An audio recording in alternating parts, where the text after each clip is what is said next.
وزارت اطلاعات و نشریات کے فیکٹ چیکر نے سوشل میڈیا پر پاکستانی بندرگاہوں کی عارضی بندش سے متعلق زیر گردش نوٹیفیکیشن جعلی قرار دے دیا۔ سوشل میڈیا پر زیر گردش جاری نوٹیفیکیشن میں دعویٰ کیا گیا ہے کہ سیکیورٹی صورتحال کے باعث پاکستان میں تمام بندرگاہوں کے داخلی راستوں کو 10 مارچ 2026 تک عارضی طور پر معطل کرنے کا حکم دے دیا گیا ہے۔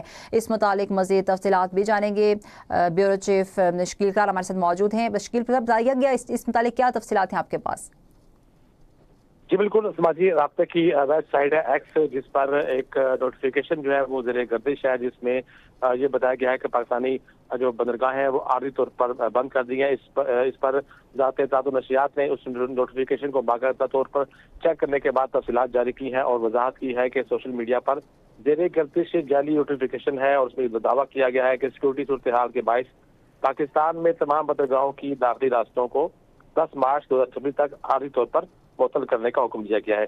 جبکہ فیکٹ چیک کیا گیا تو یہ نوٹیفیکیشن جو ہے مکمل طور پر من گھڑت ہے، جھوٹ ہے، اور وزارت انفارمیشن نے باقاعدہ طور پر اس حوالے سے معلومات اکٹھی کرنے کے بعد جو ہے تفصیلات جاری کی ہے کہ جو بھی لوگ ہیں وہ اس نوٹیفیکیشن کو جعلی سمجھے کو اس حوالے سے کوئی بھی ابھی تک نوٹیفیکیشن جاری ہوا ہی نہیں ہے۔ بیورو چیف اسلام آباد شکیل قرار، آپ نے ہمیں تفصیل اپڈیٹ کیا، بہت شکریہ آپ کا۔